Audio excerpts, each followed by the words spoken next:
Obrigado, Jesus, por mais este dia em nossas vidas, quando podemos abrir a nossa mente para compreender o esforço da espiritualidade em dirigir os destinos humanos na direção nobre da evolução. Quando podemos ter consciência de que nós não estamos entregues ao acaso, que não somos tangidos pela força das coisas, mas que tudo em nossa existência possui como objetivo principal a renovação de nosso ser, a edificação de um espírito melhor, a superação das debilidades através do amadurecimento, da construção de um novo objetivo, mais sério, mais elevado. Graças ao teu esforço, Jesus, todos estes princípios eternos, indestrutíveis, inderrogáveis, puderam chegar aos ouvidos dos mais simples, daqueles que não tinham cultura, muitas vezes sequer conheciam o alfabeto, mas te ouvindo, poderiam sentir a sabedoria de Deus, poderiam constatar que o mundo não é feito de injustiças, aonde os poderosos podem tudo e os miseráveis têm de suportar tudo. Obrigado, porque assim não é mais necessário, desde o teu advento, que somente os doutos, somente os cultos fossem os convidados ao banquete. Mas estes, muitas vezes, não compreendem aquilo que os simples e humildes são capazes de entrever. Obrigado por nos ajudar a sentir que o universo nos convida constantemente a este reciclar, a este retomar o caminho da pureza, a este abster-se das coisas que não são úteis nem importantes. E se nós olharmos para nossas preocupações com autenticidade, Jesus querido, nós veremos quantas tolices nos tiram a paz, quantas picuinhas nos fazem irritados, quantas coisas inúteis ocupam nosso tempo, sem que nós consigamos melhorar em nada. E às vezes, muito ao contrário, pioramos muito. Que o teu amor esteja sempre como um farol, iluminando a noite da ignorância, para que nós possamos singrar pelas estradas, pelos mares bravios, sem medo do destino que nos espera. Por isso, mais uma vez, nós cantaremos do fundo do coração.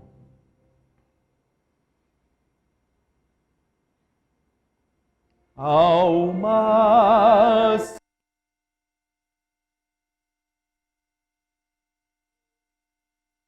almas do céu, ouvi o doce canto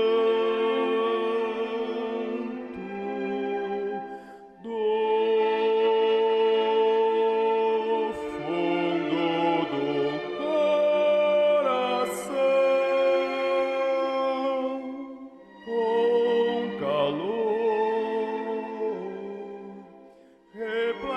de perfume em flor, como se fosse um só imenso jardim.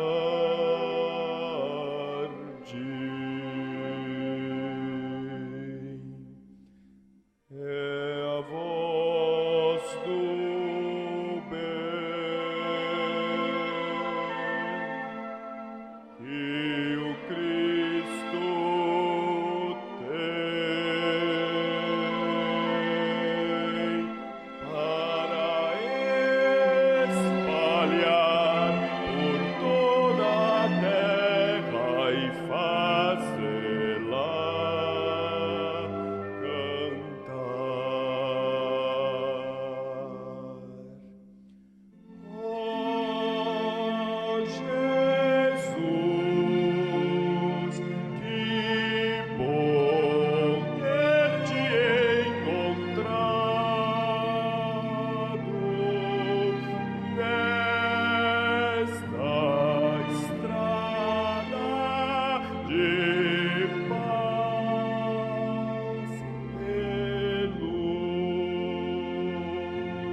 te ajudá-lo a te achar, ó meu Senhor, me ensino amor, quero servir.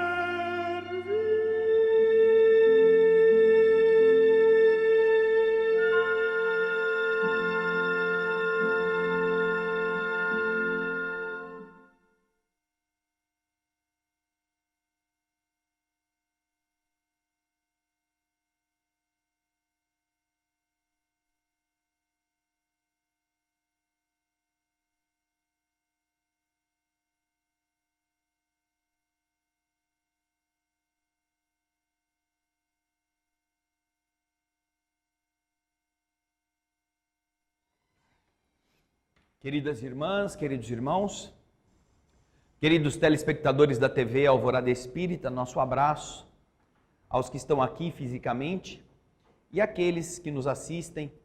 Já são mais de 400 pessoas como telespectadores da TV Alvorada Espírita para o encontro desta noite.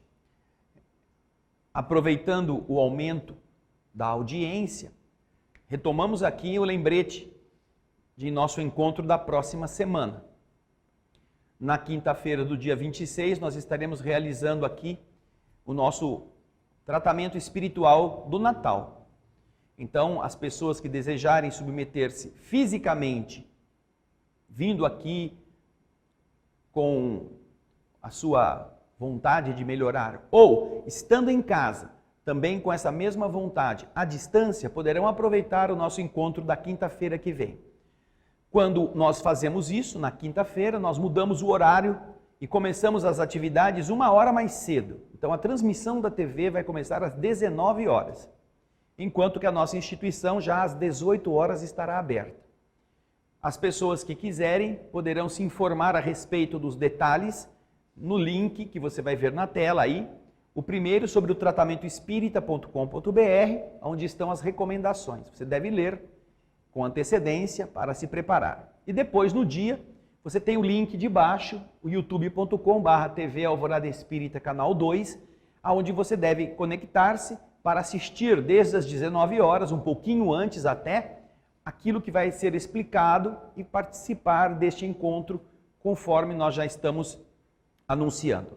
As pessoas que puderem ajudar na difusão poderão multiplicar a informação, seja em suas listas, escrevendo que vai haver cirurgia espiritual sem corte na pele no dia 26 às 19 horas, seja utilizando o cartaz que você viu, que é uma forma também de você ter acesso à informação completa e enviar para os seus grupos.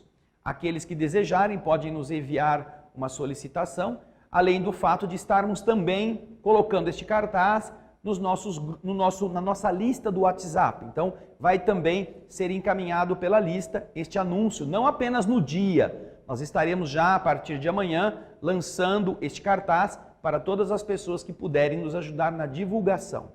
O tratamento é absolutamente gratuito, não há nenhuma obrigatoriedade econômica ou não econômica, basta que a pessoa de verdade tenha interesse em melhorar-se e participar em todas as etapas deste nosso atendimento do dia 26.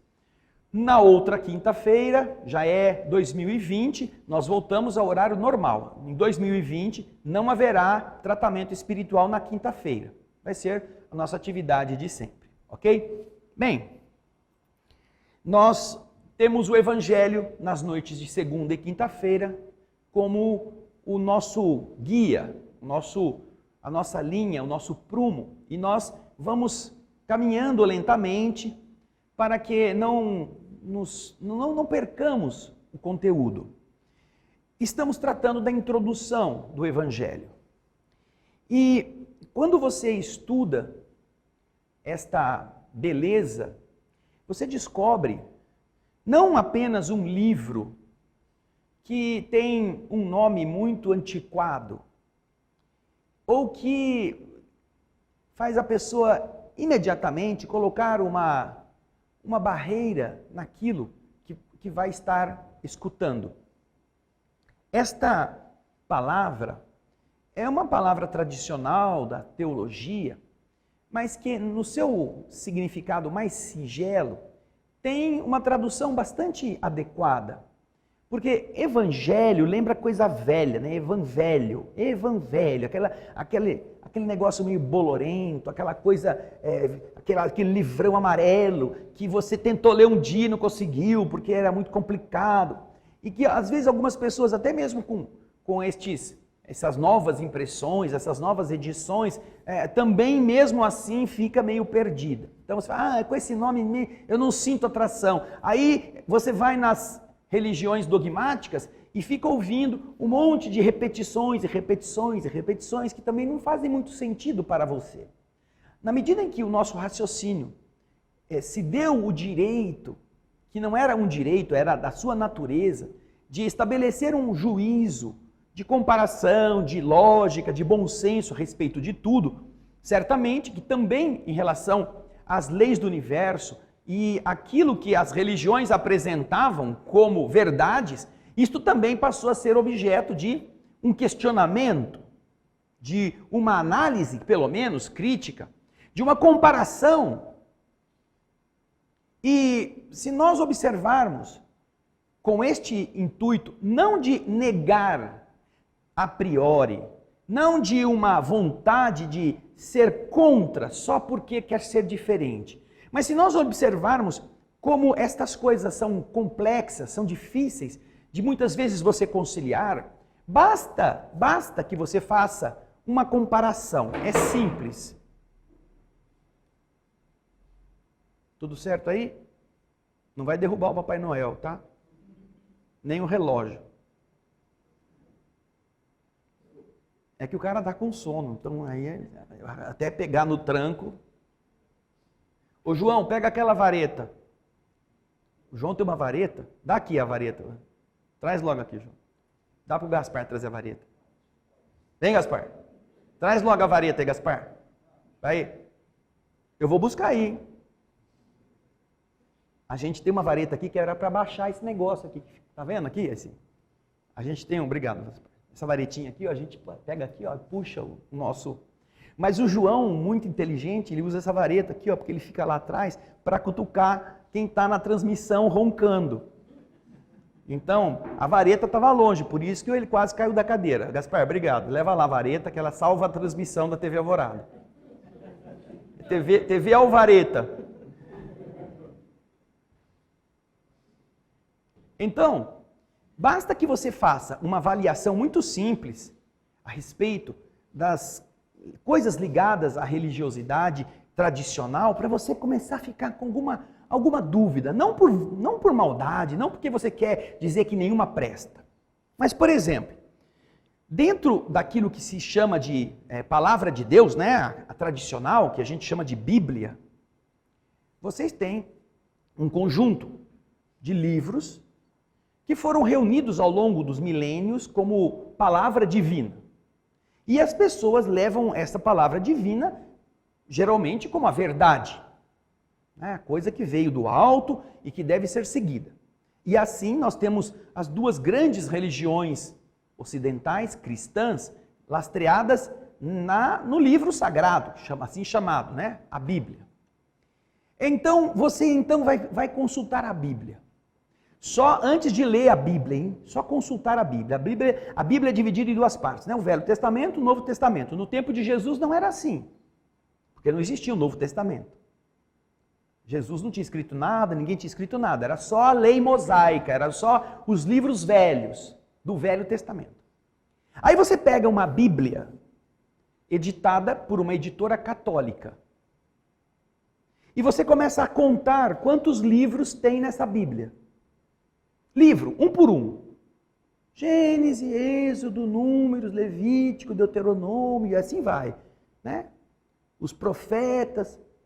Quando você você conta todos os livros, inclusive o Novo Testamento, você chega a um número aproximado de 72 ou 73 livros na Bíblia, a palavra de Deus. Aí você pega uma Bíblia evangélica, protestante. E então você vai fazer a mesma coisa. você começa a contar quantos livros tem na Bíblia protestante. A palavra de Deus. E aí você vai um por um, quando você soma tudo, tem 66 livros.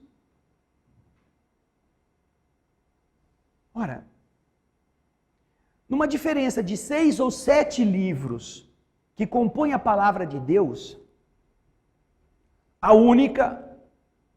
o único questionamento ou conclusão que se pode dizer é: quem foi que teve a autoridade de inserir 7 livros, onde Deus tinha falado só 66? Ou quem teve ainda a pachorra de censurar Deus, tirando do livro sagrado 7 livros? Porque se ambos são baseados na palavra divina, por que um tem 73 e o outro tem 66?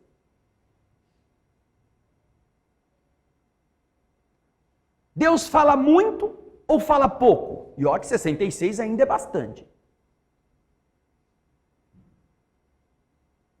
Então, se nós estamos tratando com essa absoluteza, com a palavra divina sendo aquela que está naquele bloco, naquele livro sagrado que o povo põe debaixo do braço, que o povo leva como coisa para ungir, para proteger do mal, para livrar dos maus caminhos, para proteger de bala perdida, o cara carrega a Bíblia. De tanto que ele acredita. Mas espera aí, então, como que você explica que os que são religiosos de uma vertente têm os 73 livros e os outros religiosos cristãos iguais de outra vertente só tem 66? Ou tem coisa de mais, ou tem coisa de menos. E você não pode achar que foi Deus que se equivocou. Que foi Deus o errado. Porque certamente não foi Deus quem escreveu. Então, se nós observarmos já essa discrepância, perceberemos que, sem entrarmos nos detalhes, já temos bastante material para, em primeiro lugar, não descrer do conteúdo, porém, entender que algumas pessoas escolheram aquele conteúdo. Algumas pessoas. Alguém decidiu. E olha, se considerarmos a data em que o protestantismo se apresenta como tal e com o rigor que eles têm na observância dos textos originais, não faz muito tempo. Martim Lutero é quase que moderno, dando início ao movimento protestante. Coisa de 600 anos. 600 anos. E nesse período nós já temos 7 livros de diferença. Alguém foi lá e tirou. Ou alguém foi lá e considerou. Como também alguém foi lá e adulterou passagens, textos, ao longo destes milênios, de acordo com a chamada escola dos glosadores. Quando você estuda a história do livro sagrado, você chega a um momento muito complexo. Por quê? Como Jesus não havia escrito nada, apenas os seus seguidores mais próximos tiveram essa possibilidade de fazer essas escritas. E no tempo do Cristo não havia xerox, fotocópia, centercópias, essas coisas. Não tinha nada disso. Tudo que você conseguia era copiar à mão. E as cópias manuscritas, elas não eram muito simples. Por quê? Porque o idioma, para você escrever, você precisava ser capacitado. Não era qualquer pessoa que entendia o alfabeto. As pessoas se comunicavam de forma verbal, mas somente alguns tinham a capacidade de escrever, de ler os textos. Inclusive, havia reis, até a Idade Média, que eram analfabetos, que não tinham capacidade de ler. Então, é de tal modo uma coisa difícil de você encontrar uma exatidão, muito diferente de hoje. em que você vai para a escola cedo, pelo menos o alfabeto você conhece, aprende já a escrever e a ler, que naquela época havia uma figura chamada de escriba. O escriba era o único que sabia escrever. Ele servia ao rei como um secretário para registrar as ordens que o rei mandava e ele então escrevia, para não se perder aquilo no tempo. Então você imagina um povo pouco culto, com poucos meios de entendimento, fazendo cópias à mão de uns para os outros. Naturalmente, ia, depois de algum tempo, terminar numa grande confusão. Tinha pedaço que faltava aqui, outro pedaço que era mais longo lá, outro que tinha dito que era de um jeito e no outro escrito era de outro. Quando a igreja assumiu o controle da cultura, depois que o catolicismo, né, a religião cristã foi admitida como sendo a religião estatal, né, e a igreja passou a ter então uma função no mundo, uma função de ser vamos dizer, o norte, ela se tornou a religião que o Estado aceitava. Nós vamos ver que ela precisou organizar essa confusão.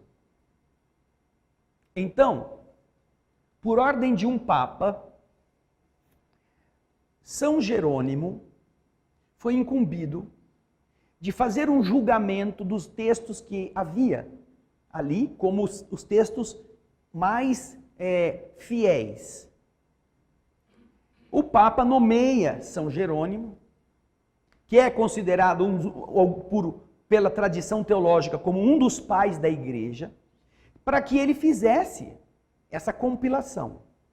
São Jerônimo envia uma carta ao Papa, que está arquivada nos documentos oficiais do Vaticano, em que ele se coloca numa condição bastante delicada.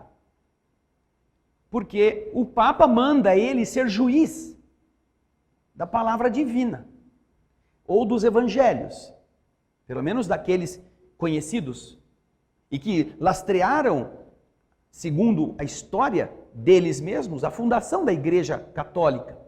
E ele diz: como eu posso escrever um texto que um outro vai ler e vai dizer: quem é esse herege que teve autoridade para mudar o que eu peguei da cópia, que veio lá de Levi? Quem foi que mudou isto? Ele certamente seria julgado pelos seus pósteros como um indivíduo que estava fazendo algo inadequado. E então, diante deste cenário bastante complexo, ele diz ao Papa: somente duas coisas me induzem a aceitar a incumbência. A primeira delas é que é uma ordem de sua santidade. Era o Papa que estava mandando. E a segunda é que não é possível conviver o verdadeiro com o falso, o direito com o esquerdo, oriundos da mesma fonte. Então, diante de tanta confusão que havia textos que, colocados um ao lado do outro, eram opostos. Então, ele aceita a incumbência e ele faz um primeiro resumo de todos os textos, e ele lança isto com o nome, ele não, mas a igreja admite isso com o nome de Vulgata. Vulgata é o nome da primeira Bíblia, chamada assim, do Novo Testamento. Esta Vulgata, ela foi sendo estudada. Primeiro ela foi aceita como o modelo da igreja de então para os textos bíblicos. Mas com o desenrolar dos séculos, o que acontece é que os concílios dos bispos, eles enfrentavam discordâncias em relação aos pontos teológicos. E estes estudiosos, o que eles faziam? Como a imprensa ainda era muito rudimentar, né? Eles tinham aqueles livrões onde estavam os textos impressos ou manuscritos. Eles tinham uma guia, uma linha que vinha de cima e embaixo e havia um espaço em branco entre a lombada, onde as páginas eram unidas, e essa margem. Eles então escreviam ao lado significados a respeito daquelas dúvidas. Eles iam anotando. Essas autoridades eclesiásticas, nestes concílios, nesses debates teológicos, eles iam colocando, nesse ponto aqui, nós devemos interpretar que o negócio é assim e não assado, e escreviam à mão. E isso foi sendo uma prática tão comum que isso se tornou uma escola, a escola dos glosadores, eles chamavam, escola dos glosadores, que punham glosas, que faziam inserções. Com o passar do tempo, estas inserções acabaram sendo admitidas nas futuras impressões como se fizessem parte do texto. Porém, essa primeira Vulgata, ela ficou assim sendo alterada lentamente por 1000 anos. 1000 anos. De 600 e pouco ou até antes, né? 400, 500, até na Idade Média. Quando isso chegou a um ponto também, com o avanço da sociedade, aquela coisa toda, um outro Papa ordena que se faça uma revisão na Vulgata original. Eles fazem uma segunda, que já era diferente da primeira. E depois de alguns 2 séculos, a igreja volta a fazer uma terceira revisão nos textos, que é mais ou menos o que resta até os dias atuais. Portanto, o que você tem hoje nas mãos como o Novo Testamento, só de Jesus para cá, ninguém está falando ainda do que está bem mais velho, né? É um amontoado de verdades, de fatos vividos por aqueles que seguiram Jesus, mas com uma série de interpolações que eram convenientes aos que estavam no poder eclesiástico para dirimir certas questões.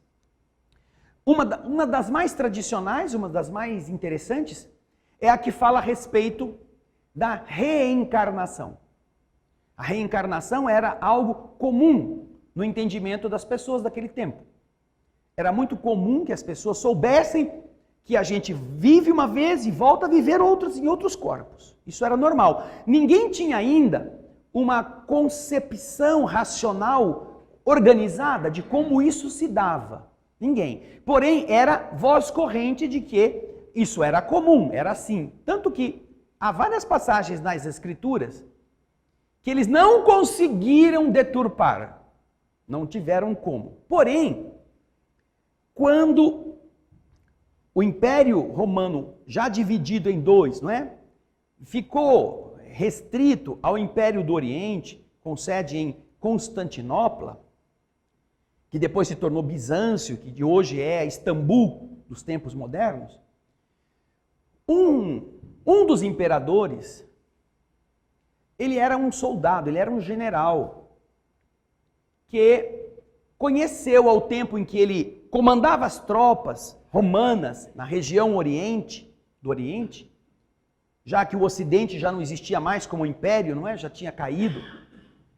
Esse imperador, esse general, com o falecimento do imperador do Oriente, que era o imperador do Império Romano existente, ele foi guindado pelo seu poder, pela sua destreza militar, a suceder o imperador que morreu. Durante a sua vida militar, como homem, ele havia se relacionado com muitas mulheres, mas ele era muito vinculado a uma prostituta de Constantinopla, com quem ele tinha uma ligação muito profunda. E ela tinha, sabendo que tinha um poder sobre o general, né, a vaidade de ser a mulher do general, a amante do general, sei lá, como ela se considerava. Isso não mudou muito, tá? A mente feminina em relação à sexualidade não mudou muito da mulher de antigamente, porque está acostumada a manter uma certa dominação, usando inclusive a sedução, sobre as pessoas que se interessam por elas. Neste caso, e não são todas as mulheres, é claro, mas no caso desta, ela era bastante astuta. E o que aconteceu? O imperador de então morreu e ele foi guindado à condição de imperador. E ela imediatamente passou a ser a primeira dama, a imperatriz, Teodora.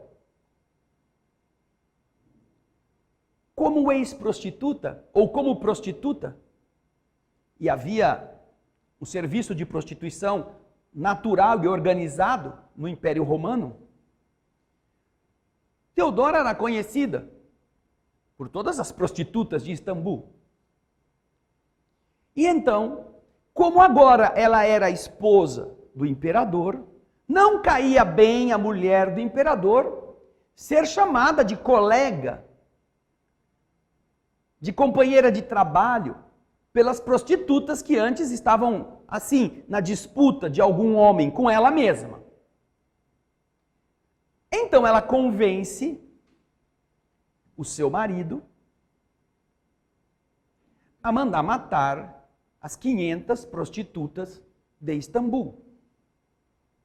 Coisa que, por alguns motivos que todos imaginam, ele faz. Manda matar todas as prostitutas como uma forma de liberar a imperatriz do constrangimento de ser convocada publicamente por uma prostituta a uma intimidade que ela não queria mais ter. É o miserável que subiu na vida e não quer ser amigo dos pobretões que antes eram os amigos dele. Então o imperador manda matar as 500 prostitutas.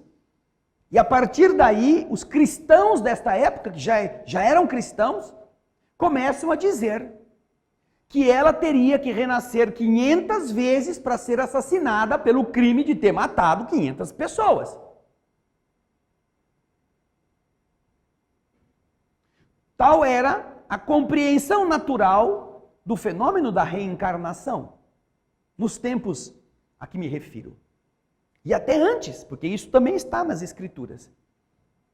E usando dos mesmos argumentos que seduziram o marido a mandar matar as 500 prostitutas, ela conseguiu fazer que ele, se colocando como autoridade religiosa soberana, convocasse um concílio para que este concílio tirasse das Escrituras a ideia de que a reencarnação era possível. O primeiro concílio não conseguiram, porque havia muitos bispos que aceitavam isto. Por 2 vezes, a reunião de bispos recusou a ideia de que a gente pudesse reencarnar. Somente depois que Justiniano mandou exilar todos os bispos que eram contrários e fez um concílio só com os que eram a favor, é que ele conseguiu aprovar esta ideia como uma lei eclesiástica. E que, portanto, a partir daí, não valia mais a ideia de que as pessoas tinham muitas vidas. Qualquer estudioso católico, qualquer estudioso de teologia das Escrituras, qualquer pesquisador encontra isto facilmente na história da evolução das Escrituras. E então eles tentaram alterar as coisas e as interpretações, interpolando ideias para extrair de todas as passagens da Bíblia a noção de que nós temos muitas vidas e que somos responsáveis por aquilo que fizemos. Porque quando os católicos da época diziam a imperatriz vai ter que nascer 500 vezes e ser assassinada porque ela matou 500 mulheres, o que eles estão dizendo é, você tem a lei que causa e tem o efeito do que você fez voltando-se contra você, é a lei de Jesus. Jesus explicou isso com todas as letras, muitas vezes. Então, eles tentaram fazer alguma maracutaia, e muitas foram feitas, para conseguir dar uma contornada nisto, porque a Bíblia dessa época já era conhecida, já era bastante difundida, as escrituras pela ação dos copistas. Porém, todas essas alterações foram incorporando-se naquela questão da Vulgata, dos glosadores, etc, etc. Mas nós encontramos ainda, apesar de eles terem podado muita coisa, nós encontramos muitas referências à reencarnação, feitas por Jesus nos evangelhos. Aqui, o capítulo 3, no capítulo 4, ninguém pode ver o reino de Deus se não nascer de novo, capítulo 4 do evangelho. Você vai ver ali inúmeras passagens colocadas para mostrar que esta era uma concepção natural a respeito da possibilidade de irmos e voltarmos.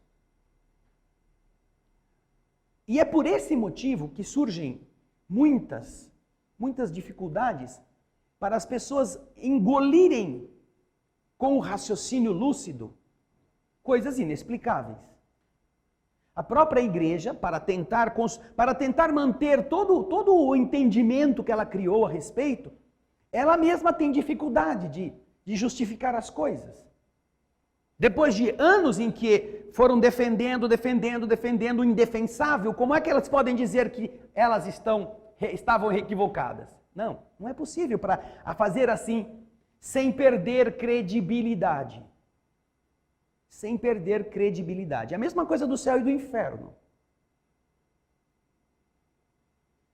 O céu e o inferno como lugares que eram físicos, que a igreja sempre defendeu, sempre disse que quem é mau vai para o inferno, quem é bom vai para o céu, como ambientes geográficos.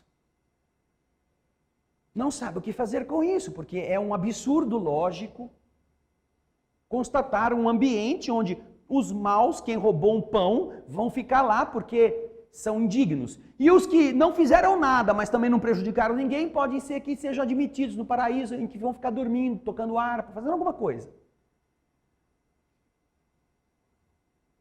Como é que eles fazem para mudar este conceito? Porque se o demônio é como sempre foi, o povo já perdeu o medo, né? O povo está até dizendo assim, se tem demônio eu quero ir lá mesmo para ver se eu vou enfrentar o cara a cara. Vou continuar matando, vou continuar roubando, já que eu vou para o inferno mesmo, eu vou chegar lá com uma caçamba bem repleta. Quero ver se o cara tem coragem de falar comigo. Quer dizer, essa história de que a ideia de capeta, de inferno, intimida alguém, já perdeu em boa medida, já perdeu esse poder, né? essa coisa de intimidar.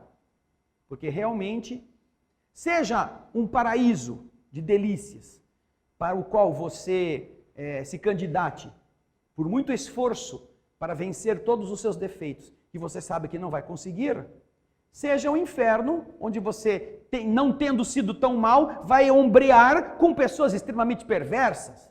Como é que você pode igualar as coisas assim? Mas como é que eles fazem? Eles não podem chegar e dizer, gente, eu errei, a igreja errou, nós falamos do céu e do inferno, mas não é bem isso, estávamos enganados. Porque isso levantaria contra eles mesmos o questionamento, bom, se vocês erraram nesse ponto e ficaram defendendo isso 2000 anos, e nos outros? Vamos fazer uma revisão de tudo então, porque pode ser que vocês tenham feito coisa pior. Eles não podem dizer assim que eles erraram. Então o que eles fazem? Fazem o que já fizeram. O Papa João Paulo II, escreveu uma encíclica, uma epístola, uma carta aos católicos. Que carta é essa que ficou no noticiário teológico como um documento da Santa Sé? E nesse documento, o Papa escreveu que céu e inferno não são lugares físicos, geográficos. Na verdade, céu e inferno são estados de consciência. Estados de consciência. Isso está lá num paragrafinho. É uma encíclica chamada Fé e Razão, que as pessoas que quiserem procurar vão encontrar. Está disponibilizada em vários canais oficiais e extraoficiais. Mas por que isso foi lançado assim? E ninguém falou nada, ninguém pôs isso em realce, nem os próprios espíritas não fizeram muito barulho em relação a isso. Porque daqui a uns 30 anos, quando eles resolverem dizer que de verdade não pode existir o capeta, não pode existir o inferno, eles vão dizer, não, mas isso era muito comum, o Papa João Paulo II já tinha escrito sobre isso.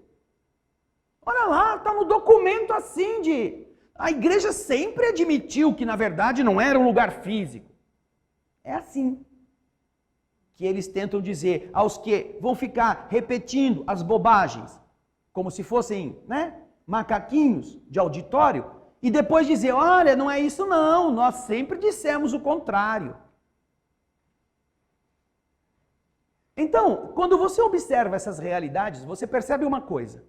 Uma coisa é que os homens fizeram de Jesus, outra coisa é Jesus. O que ele ensinou. E então Jesus ensinou, primeiro, que existem muitas moradas na casa do Pai. A terra não é o único lugar habitado. Você imagina há 2000 anos alguém falar sobre as muitas moradas que existem na casa do Pai? É claro que ele não podia falar de planeta, que ele não podia falar de estrela, que ele não podia falar de humanidade. Esses são conceitos que na época não existiam. Na época ainda as pessoas acreditavam que tudo que elas viam era o resultado de uma grande cúpula com um monte de furinho por onde as coisas saíam. As lâmpadas ou as velas ou as coisas eram projetadas e você via então o brilho.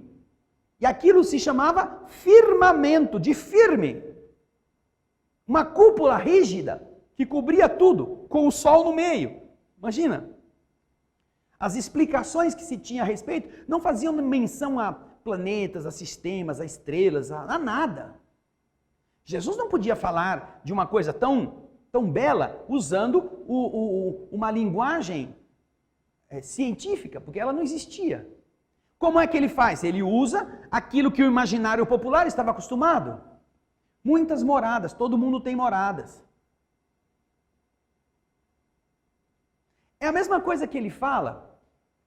Nós temos um outro estudo, eu e a minha esposa Solange, nós fazemos o estudo do programa de TV e rádio da Boa Nova, chamado Alegria de Viver. Estamos lendo o livro Boa Nova. Eu vou ver se eu estou com o livro Boa Nova aqui, porque é muito interessante esse trecho.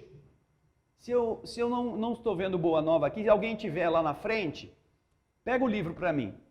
Há um trecho, o livro Boa Nova, ele é bastante instrutivo, porque neste livro, Humberto de Campos, que é o autor espiritual, durante a sua estada lá, depois da desencarnação, ele faz uma pesquisa nos arquivos, nos registros espirituais, e ele vai resgatar 30 passagens que ele vai contar da forma como elas existiram, realmente. E, com isto, ele nos traz... Dá logo o livro aí. O cara está dormindo, ele não vai entender o que você falou para ele. Obrigado. Há um capítulo muito interessante. Quando Jesus diz... E aqui são 30 histórias falando sobre a passagem de Jesus na Terra, cada uma mais interessante algumas muito semelhantes àquelas que nós conhecemos, com detalhes um pouco mais claros, mais nítidos, porque Humberto de Campos pesquisa e traz para nós, e ele fala sobre isso no preâmbulo, ele pesquisa e tem detalhes que os evangelistas não puderam colocar. Então, há um trecho de um dos primeiros capítulos em que ele chama os seus discípulos para o reino, para fundarem o reino de Deus.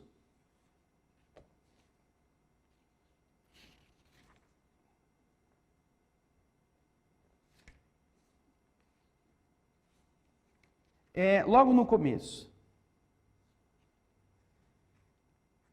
Deixa eu ver se é o capítulo 4, a família Zebedeu, ou é o capítulo 5, os discípulos. Eu acho que é o capítulo 4. É interessante a conversa.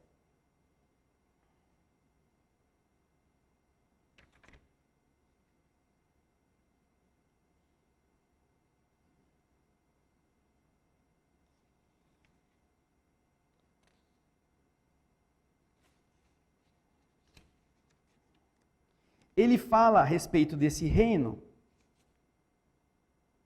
e os dois dizem assim, mas... aqui, é o capítulo 3, primeiras pregações. Jesus então vai se dirigir, passando por Nazaré, à pequena cidadezinha de Cafarnaum. Em breves instantes, ganham as margens do Tiberíades. E ali se dirigiu resolutamente a um grupo alegre de pescadores, como se de antemão os conhecesse a todos. A manhã era bela, no seu manto diáfano de radiosa neblina. As águas transparentes vinham beijar as árvores da praia. Os pescadores entoavam uma cantiga rude e, dispondo inteligentemente as barcaças móveis, deixavam as redes no meio a profunda alegria. Jesus se aproxima do grupo e, assim que dois deles desembarcaram em terra, falou-lhes com amizade. Diz ele: Simão e André, filhos de Jonas, venho da parte de Deus e vos convido a trabalhar pela instituição do seu reino na terra. Venho da parte de Deus e vos convido a trabalhar na instituição do seu reino na terra. Simão e André eram irmãos. André lembrava-se de já ter visto aquele homem nas cercanias de Betsaida, um vilarejo. E do que os outros tinham falado dele. Enquanto Simão, apesar de muito surpreendido, o contemplava assim embevecido. No entanto, quase a um só tempo, dando expansão aos seus temperamentos acolhedores e sinceros, os dois disseram: Sede bem-vindo, Senhor. Jesus então lhe falou do reino do Evangelho, com o olhar incendido dos júbilos divinos. Você imagina o que é ouvir Jesus falando do reino do Pai? Como o Divino Mestre deveria referir-se a essa grandeza? Estando muitos outros companheiros do lago, observando de longe os três, André, manifestando sua tocante ingenuidade, exclamou comovido: Senhor, um rei! Mas em Cafarnaum existem tão poucas casas. Veja como Jesus tinha que lidar com a mente não preparada para entender que reino era este. E então Pedro, seu irmão, respondeu, como assim, dizendo: Jesus, não liga para esse bobão não, ele só fala bobagem. Aí Pedro diz a ele: o lago é muito grande, há várias aldeias circundando estas águas, o reino poderá abrangê-las todas. É outro bobão, achando que o irmão era muito ingênuo. Ele já está querendo ampliar o reino de Deus para Cafarnaum e as casinhas das outras aldeias ao redor do lago. Vejam só como era difícil para as pessoas entenderem o que Jesus estava referindo. Eu venho da parte de Deus para instaurar, convidar vocês à instalação do reino de Deus. Vai ser em volta do lago. Aqueles casebres, aquelas coisas. Se você vai hoje na internet, você vai ver a Cafarnaum antiga, o tamanho que ela era. É uma minúscula, um minúsculo amontoado de ruínas. E você imagina, foi ali que Jesus, tem até a sinagoga onde Jesus falou em Cafarnaum, a casa de Simão, os resquícios desta casa. É uma coisa assim que talvez chegue daqui no Galácia, em um perímetro não muito largo. O lago é muito grande e há várias aldeias cercando estas águas. O reino poderá abrangê-las todas. Nossa, vai ser muito grande mesmo, então, esse reino, hein? Tá louco. Dizendo isso, Simão olhou para Jesus com um olhar perquiridor, como se fosse uma criança grande, meiga e sincera, desejosa de demonstrar que ele entendeu o que Jesus quis dizer. Não é só em Cafarnaum, não, vai ser em todo o lago. Não é, Jesus? Não é? O Senhor esboçou um sorriso sereno e, como se adiasse com prazer suas explicações para mais tarde, perguntou generosamente: vocês aceitam ser meus discípulos? Não disse que era sim, que era não, se era o reino do mundo inteiro, se era só em Cafarnaum. Não, eram tão ingênuos que não dava para explicar. E então, depois de se sentirem emocionados com aquilo que era a presença do Senhor, eles aceitam ser os primeiros seguidores de Jesus. E estes eram seus amigos, que quando escutam Jesus falar do reino de Deus, pensam que vai ser ali em volta do lago de Tiberíades. Um rei, quem será esse rei? Aí vem a mãe de Tiago e de João, que são os filhos de Zebedeu, que Jesus chama. Vem a mãe de Tiago e João dizendo: Senhor, eu gostaria que o Senhor garantisse que o meu filho vai ficar da sua direita e o outro vai ficar da sua esquerda, no seu reino. Quer dizer, está pensando, né, que ela está diante de uma autoridade que vai estabelecer aqueles seus apaniguados e quer que os seus dois filhos, só isso que ela quer, que os dois filhos, um fique à direita e o outro à esquerda. Os outros que já são discípulos, que se dane, cada um que se vire. Né? É aquela visão da mamãe que quer o melhor para o seu filhinho. E Jesus diz a ela: olha, se eles precisarão beber do cálice que eu vou beber. Ela também não entende muito o que significa isso, beber do cálice. Aí, eu acho que ela dá um cutucão nos dois, os dois: nós beberemos, nós vamos beber, sim senhor, a gente aceita. Bom, vai falar qualquer coisa, né? Aí Jesus diz a eles: ninguém sabe do que estão falando, mas Jesus sabe. Certamente eles haverão de beber do mesmo cálice que eu beberei. Porém, quanto a deixar um à minha direita e outro à minha esquerda, não é a mim que compete dizê-lo.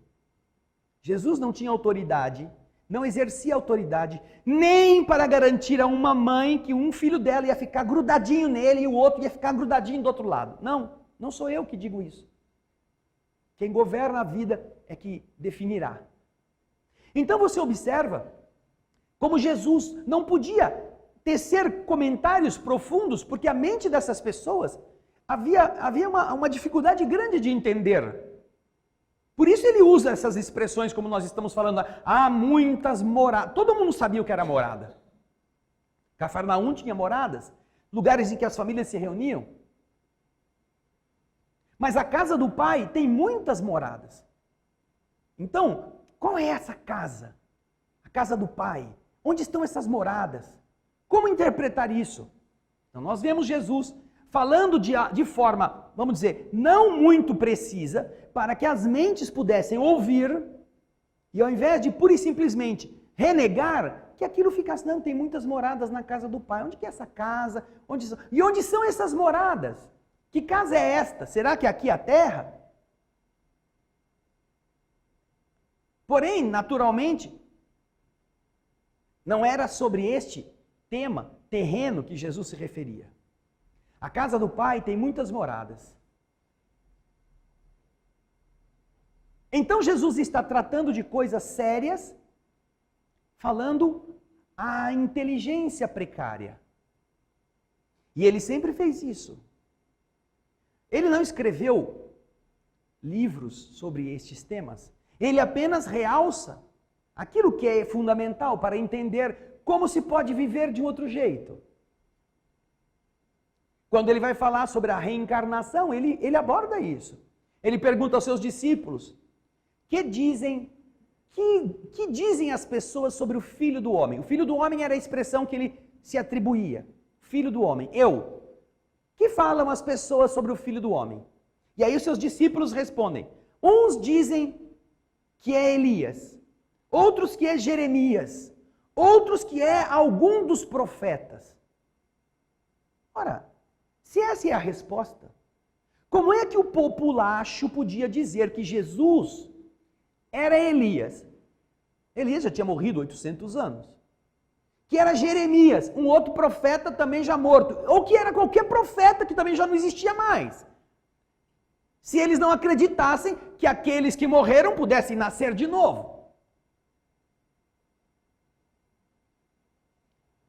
E Jesus não os corrige. Diz: oh, Simão, que absurdo, esse povo é ignorante, fica falando essas besteiras, você ficou quieto? Não. Jesus pergunta a ele: e você, Simão? Que diz do Filho do Homem? Ele não questiona o fato de acharem que ele é reencarnação de alguns, porque isso é verdade. Chegam a ele e perguntam: Senhor, este cego de nascença, foi ele que pecou? Ou ele está cego porque seus pais pecaram? Olha, que pergunta. Como é que um cego de nascença pode ter pecado? Se ele nasceu cego. É que ele chutou muito a barriga da mãe dele. Ah, por isso vai nascer cego? Que nascesse sem um dedo. Nascesse sem metade do pé, mas vai nascer cego. Não pode ter sido isto. Porém, se eles perguntam, por que este homem nasceu cego? Eles querem saber a causa. Se uma vez que nós aprendemos que todo nossos detalhes de vida tem uma causa, eles querem saber por que aquele homem é cego. É por causa dele ter pecado, ou seja, causa e efeito, ou é porque seus pais pecaram e ele nasceu cego? Essa pergunta leva você a pensar que a única forma de um cego de nascença ter pecado e nascer cego por causa disso é se ele tivesse vivido outra vida, que era a forma natural das pessoas entenderem. Ele já fez coisas erradas e agora ele nasceu sem a visão. Havia na tradição hebraica a ideia de que o Messias viria. Eles estão esperando o Messias até hoje lá. Os judeus estão no ano 5000 e lá vai pedrada no calendário deles, porque eles não consideram que Jesus é o Messias. Mas perguntaram a Jesus a respeito dessa tradição dos judeus, dos hebreus. Porque a tradição dizia que para que o Messias chegasse, primeiro era preciso que Elias voltasse. O profeta lá do deserto, aquele que nós sabemos comia mel, vivia de gafanhoto, pregava, só andava vestido com roupa de cabra, vivia um ermitão. Elias deveria voltar para que depois o Messias chegasse. Essa era a tradição na crença dos judeus, dos hebreus. E então Jesus, ouvindo isto, porque é um questionamento que fazem: mas Senhor, o Senhor fala que você é o Messias, mas não era necessário que primeiro Elias voltasse? Jesus diz: é verdade, é preciso que Elias volte, mas eu vos declaro que Elias já veio. E fizeram com ele coisas indignas. Jesus diz isso, está no Evangelho. Aí vem uma frase embaixo, que diz assim: e então os discípulos entenderam que era de João Batista que ele estava falando. Ora, Jesus estava falando de Elias. Mas como é que os discípulos entendem que Elias não era o Elias, era o João Batista que tinha sido degolado a pedido de Salomé e sugerido pela sua mãe Herodíades, a amante do rei? O rei, um devasso, em certa noite vê a sua cunhada desnuda, tomando banho no jardim do palácio. Não sei se de propósito ou por acaso. Ele então se encanta com a beleza daquela mulher desnuda, só que tem um problema, ela é esposa do seu irmão. Ele faz o quê? Em uma guerra que eles estavam travando, ele manda o seu irmão para a frente de batalha, liderando um exército. E manda um dos seus mais fiéis oficiais matar o seu irmão caso o inimigo não o mate. Lá adiante, o seu irmão sente que era isso que o rei queria. Livrar o seu caminho para ficar com a sua esposa. E lá mesmo o irmão é assassinado, ou pelo inimigo, ou pelo seu companheiro de armas, a mando do rei. Quando isto acontece, vem aquela notícia fúnebre, o rei fica tão triste. Mas logo depois que passam os crepes do luto, eis que o rei e a sua cunhada se unem, naturalmente. Era esse o objetivo. Então João Batista, que não era tonto, começa a pregoar para todos que aquilo era uma vergonha, que aquilo era um crime, que aquilo era horrível. Era lava-jato daquela época. Está todas as provas aqui, está na cara, está no seu nariz, só falta o cara ter assinado o recibo. E isso era uma ofensa, entre aspas, mas o João Batista, ele era muito respeitado pelo povo. Muito, muito respeitado. Era aquele homem virtuoso, um homem probo. Não havia nada contra ele. Então o que faz o rei? Com medo de levantar a ira das pessoas contra si, o rei manda prender João Batista. Ficar isolado, calado lá na torre. Ele pode gritar, mas ninguém vai ouvir. E ele vai parar de me amolar. E amolar a minha apaixonada esposa. E então, uma noite que o rei está todo doidão, né, meio loucão, tomou umas birita a mais, todo encantado, porque a Salomé está corcoveando lá como ela sabia fazer para seduzir e encantar. O rei está altão e o rei fala publicamente que ele dá o que ela pedir. Peça o que você quiser, eu te darei. Podia pedir qualquer coisa, imagina, uma plástica, uma chapinha nova, uma viagem de turismo. Podia pedir a pirâmide do Egito. Podia pedir para comer o madeira o resto da vida. Mas não, ela foi consultar a mãe, que estava lá.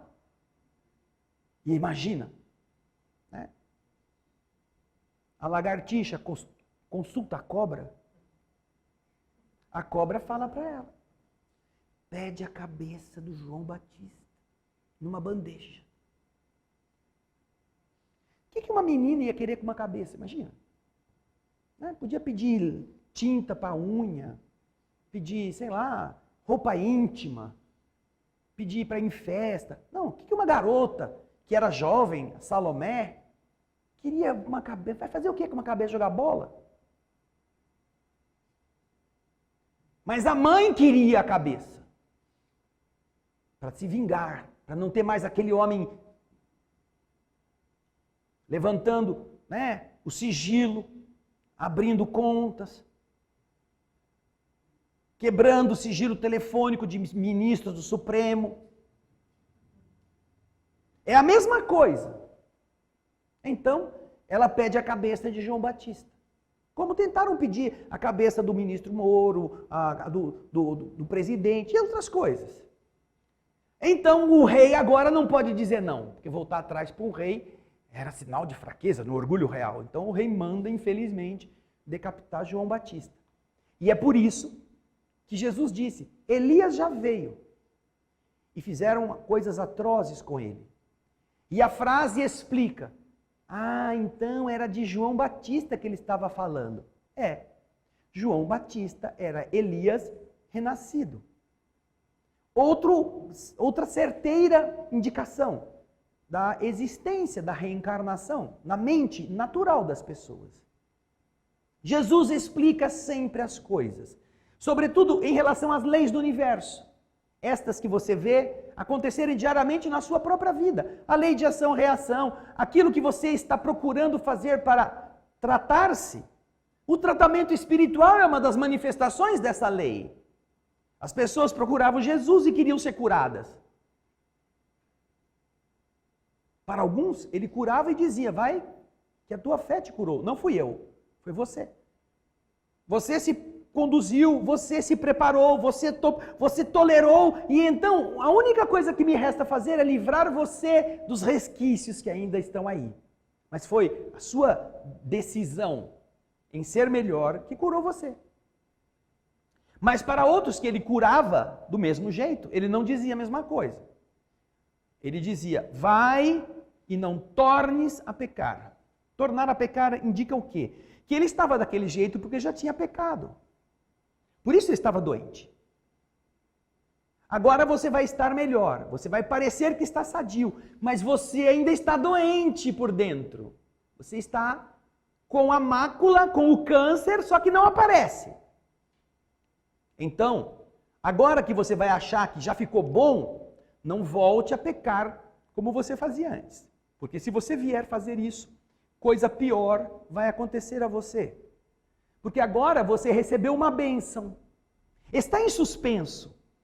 A execução da sentença está suspendida. Então, agora que você está bom, não volte à gandaia, não volte a se desgastar, não volte a fazer as coisas que você antes fazia, porque quando você for fazer isto, você demonstrará que você não mereceu o benefício. E as coisas que vão acontecer com você agora são piores, porque você já foi beneficiado. É a lei de causa e efeito que acontece com todos nós. Nós costumamos dizer às pessoas que vão procurar tratamentos espirituais que às vezes ela já está sendo tratada pela doença que ela tem. É uma das formas pelas quais o espírito desperta. Porque há pessoas que, se os espíritos curarem daquele mal físico, assim que sair sem sentir dor, vai voltar a beber, vai voltar a fazer as mesmas coisas erradas que produziram aquela doença. Então é melhor já ficar doente. Já é a sua defesa. Você passa mal quando come torresmo. Por que eles vão tratar de você do seu fígado? Porque assim que você tiver bom do fígado, ai que bom, vou ver se eu posso comer um torresminho agora. Vou comer a leitoa. 5 anos sem comer torresmo. Vou tirar a barriga da miséria. Ou seja, você vê, a pessoa recebe o benefício porque estava com a dor, mas ao invés de se manter na disciplina para preservar, ela volta a querer abusar para compensar o atraso. A lei de causa e efeito vai fazer essa pessoa sofrer muito mais. Não é Deus que vai fazer isso, é ela mesma. Porque ela já recebeu o benefício, mas ela não entendeu que ela precisava ser reconduzida por ela própria a um outro patamar. Quando você vai ler o Evangelho, você vai descobrir que este nome, apesar de ser correto, não é o melhor. Não é o melhor. Porque de verdade esta palavra quer dizer boa notícia, boa nova. A palavra Evangelho quer dizer boa notícia. Então o que você vai ouvir de Jesus sempre serão boas notícias. Boas notícias que mostram a você que você está protegido pelo amor divino que governa as coisas. Não pelo nosso amor. Nosso amor separa, né? Nosso amor divide. Nosso amor protege os que a gente gosta e isola os que não são nossos. Mas ele está dizendo, o amor de Deus é igual. A regra vale para todo mundo. Não só para os que moram neste ambiente, mas para todas as moradas que existem no universo. Essa é a boa notícia.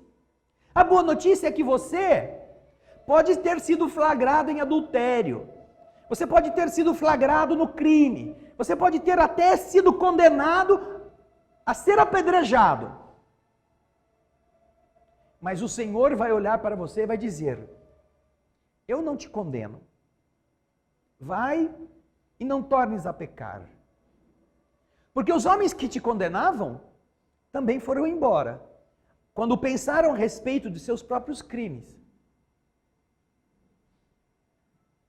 Esta estrutura de um universo que não condena, mas que dá a chance para que você se recupere, para que você volte a fazer as coisas melhor, é a mesma que você usa quando você cuida do seu filho. Você pega o seu filho numa mentira. Você pega o seu filho adulterando a assinatura do professor ou a nota da prova. E você, obviamente, não vai achar aquilo bonito. Mas você não vai colocá-lo preso num poste e lapidá-lo pelo erro de ter tentado ser esperto. Você vai chamá-lo e vai dizer: meu filho, eu sei o que você fez. Isso não é bonito. Você não aprendeu isso de mim. Eu prefiro que você venha com um 0, mas você seja realmente responsável, do que você venha com um 10 fajutado, seja pela garatuja falsificada, seja por você ter colado na prova. O que é ruim não é a nota. O que é ruim é a conduta. Eu quero ver na próxima. Eu quero que você seja esse filho em que eu confio. Eu não vou tirar você da escola. Não vou te castigar. Eu apenas quero que você seja meu amigo, como eu sou seu amigo. Então você entende que você também tratou os seus filhos para edificar o seu caráter com essa tolerância construtiva. Não aquela que faz de conta que não viu o erro. Não, mas aquela que chama o filho que errou, conversa com ele e aponta para que ele não seja mais daquele jeito. Então Jesus diz à mulher que foi pega, flagrada em adultério. Ela não é um indício, não é uma coisa que alguma fofoca que fizeram. Não, ela estava sendo arrastada pelos homens, a ser apedrejada em praça pública. E então Jesus, depois de tê-la ouvido, fala para ela: vai e não tornes a pecar. Não faça isso de novo. Se eles não te condenaram, eu também não te condeno. Assim, nós encontramos Jesus explicando como são as coisas, fazendo as pessoas pensarem a respeito.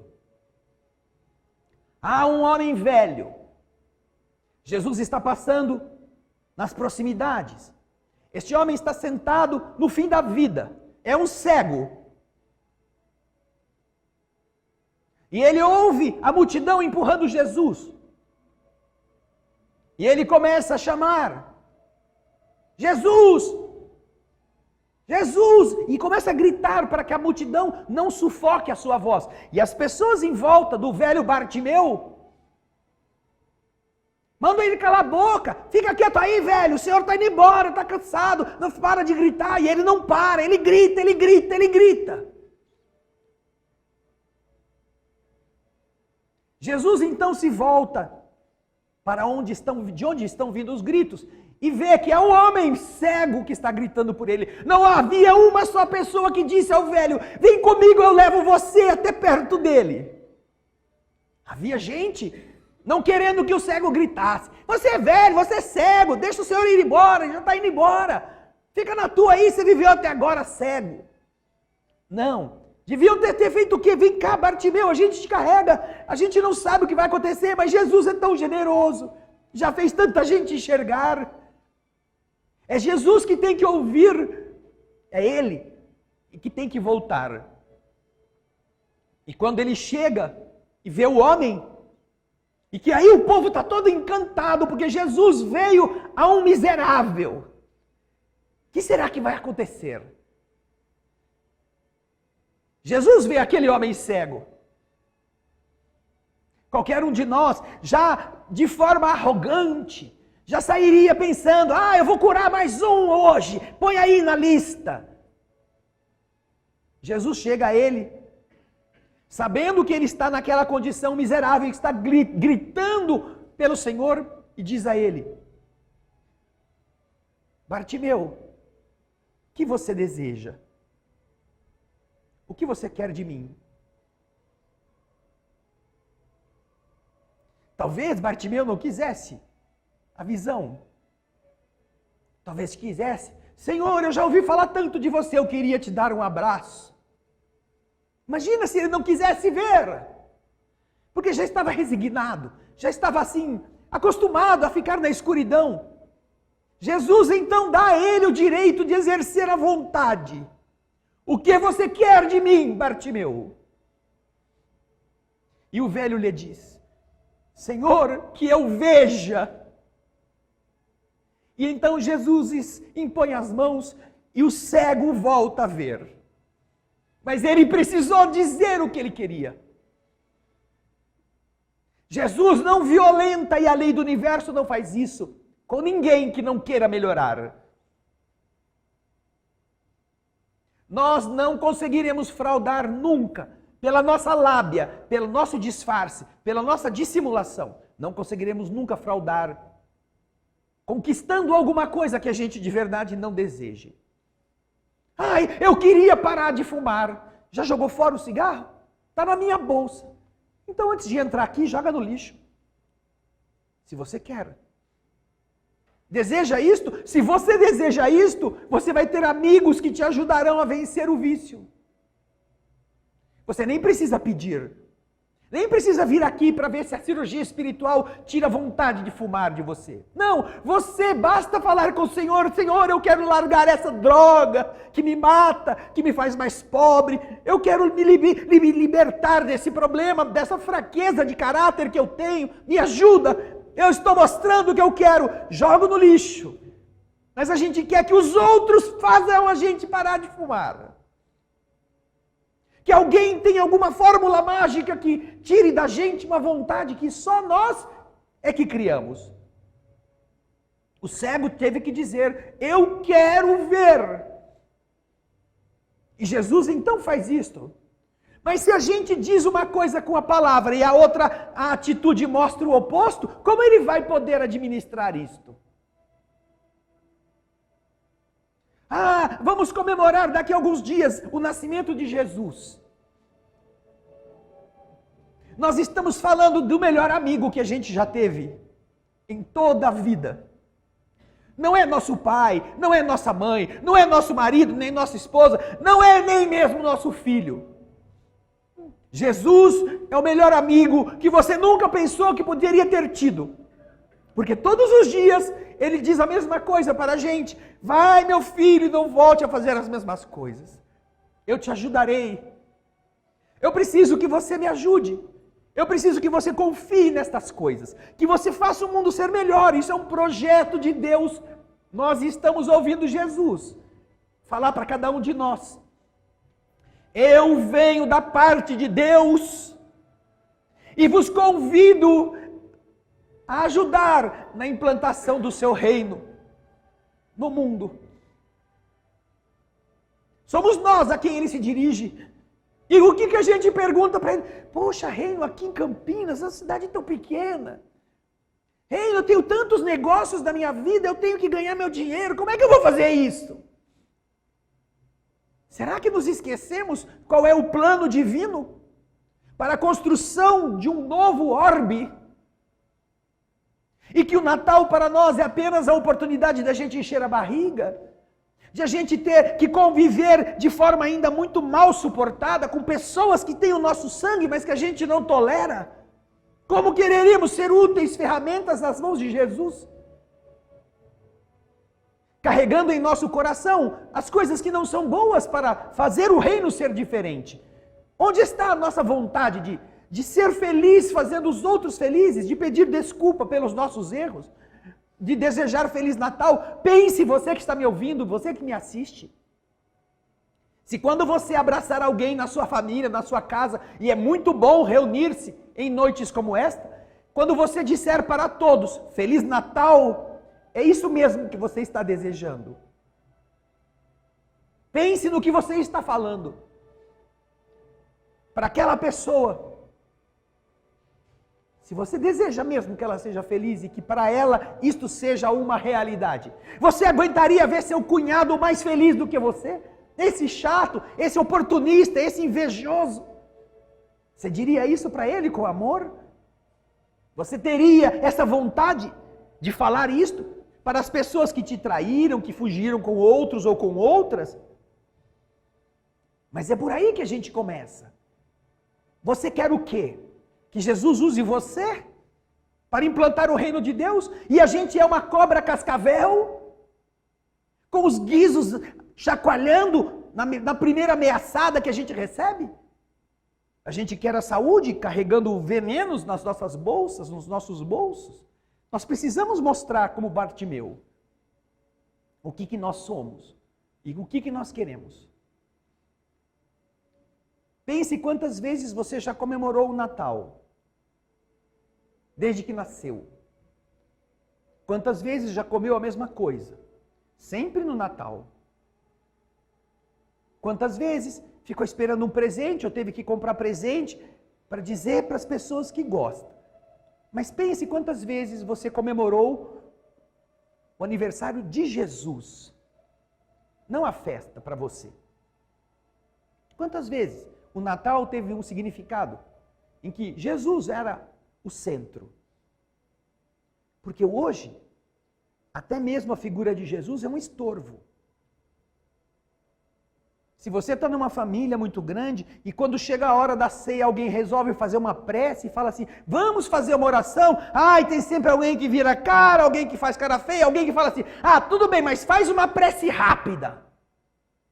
É claro, ninguém vai fazer uma prece que vai chegar até às 6 horas da manhã. Todo mundo está muito faminto, todo mundo está caquético, de tanta anemia, precisa comer logo.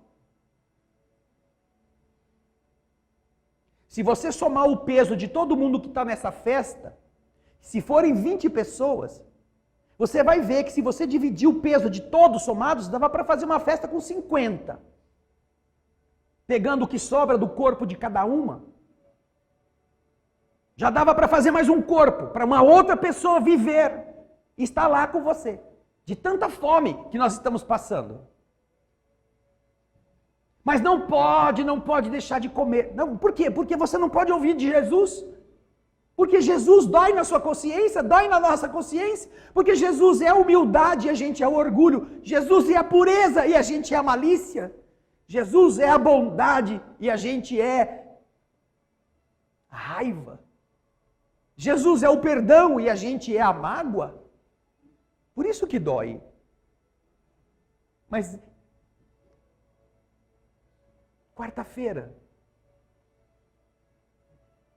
ele já terá nascido na nossa tradição. E quem sabe, dentro de nós, signifique algo diferente do que comer um bicho temperado.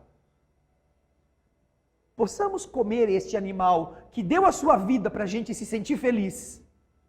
A gente daria a nossa para fazer alguém feliz, sem precisar morrer. A gente poderia fazer alguém mais feliz no mesmo dia. A gente vai se dispor a arrumar a sujeira que ficou, a estender as mãos. Não, pode deixar que eu lavo, eu quero ajudar você, eu faço questão. Eu tenho alegria de te servir. Eu quero pedir perdão pelas coisas ruins que eu te fiz, por aqueles e-mails que eu não te respondi, pelos WhatsApps que eu não te dei a mínima, que eu tinha, distraído. Eu deveria ter sido mais atento com você. Deveria ter ido te visitar. Eu te prometo que eu quero fazer diferente, mas eu quero que você me desculpe por não ter sido como eu poderia ter sido com você. Como Jesus ficaria feliz. Se você tem algum tipo de presépio na sua casa e você olhasse para aquele menininho, você ia ver ele com os bracinhos, mesmo de gesso, feliz. Eu estou vivo dentro de você. E alguém vai sentir essa vida através da sua palavra, da sua atitude. Não deixe ser igual. Este com os outros. Faça em cada um deles algo diferente. Algo que possa valer a pena dizer que você não se importa se as escrituras têm 72, se tem 66 livros, se escreveram mentiras em cima, se alteraram, porque Jesus fala do perdão e ninguém pode mudar isto. Jesus fala do amor ao próximo como a você mesmo, e não há força material da terra que seja capaz de inverter. Jesus diz que você, como filho de Deus, será como Ele. Agora a gente precisa decidir querer. Que vocês possam ter de verdade um Natal que honre não a sua religião, não a igreja que você vai. Honre esse Jesus que é o seu melhor amigo, para que ele possa sentir que pode contar com você.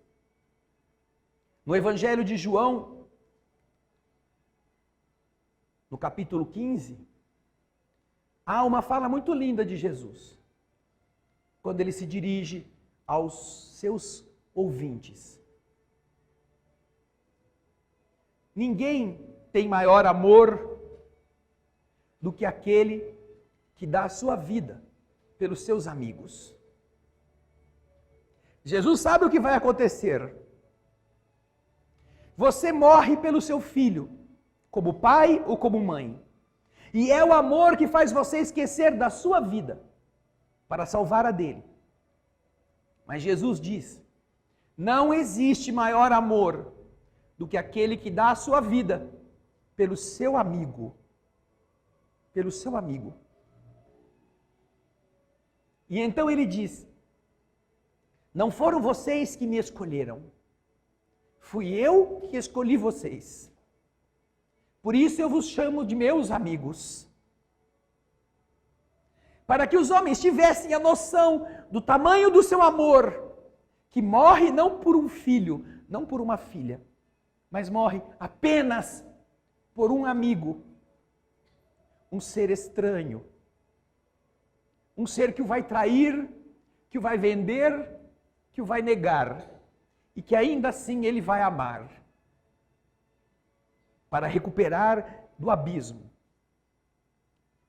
Quando entrarem na sala de passe, recordem-se que todos os seus pais, de todas as vidas que vocês já tiveram, aqueles que também comemoraram o Natal com você quando você se chamava um outro nome, aqueles que também te deram presentes da forma como eles podiam, aqueles que te carregaram no colo, que brincaram de Papai Noel com você, aqueles que te ensinaram a andar de patinete, andar de bicicleta, em alguma época remota, aquelas mães que cozinharam para que você pudesse comer, estes espíritos que agora cederam o lugar de pai e mãe para outros que tivessem a honra de trazer você à vida nesta encarnação.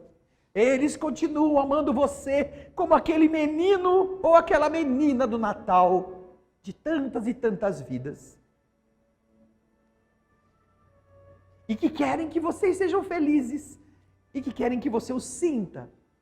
Então, abram a mente, abram o coração. Não apenas para se lembrar daqueles paizinhos da nossa vida atual que podem já ter voltado para lá. E ficarmos tristes, chateados. Ah, ele não está mais aqui, que pena que a gente não vai ver mais. Não! Nós nunca nos perdemos quando nós nos amamos. Nunca. E então, mais do que 1, do que 2, do que 10, talvez você tenha mais de 100, mais de 1000, pai e mãe, que consideram você ainda o seu filho, como aquela mãe pediu, para um filho ficar à direita e outro à esquerda. Faça-os felizes. Faça-os sentirem que valeu a pena. Que valeu a pena vocês terem sido filhos dele. Filhos dela. E que vai valer muito a pena ter vivido numa época em que você ouviu Jesus dizer a você: vamos fazer o reino de Deus aonde estivermos. E só assim é que vai poder de verdade ser Natal. O Natal do bem, que é o que nós desejamos para cada família, para cada pessoa, para cada espírito que está aqui sofrendo, aflito ou não, paciente, generoso, nos atendendo todas as vezes. Um Natal que signifique amor em abundância e bondade para sempre. Pensem nisso. Muita paz.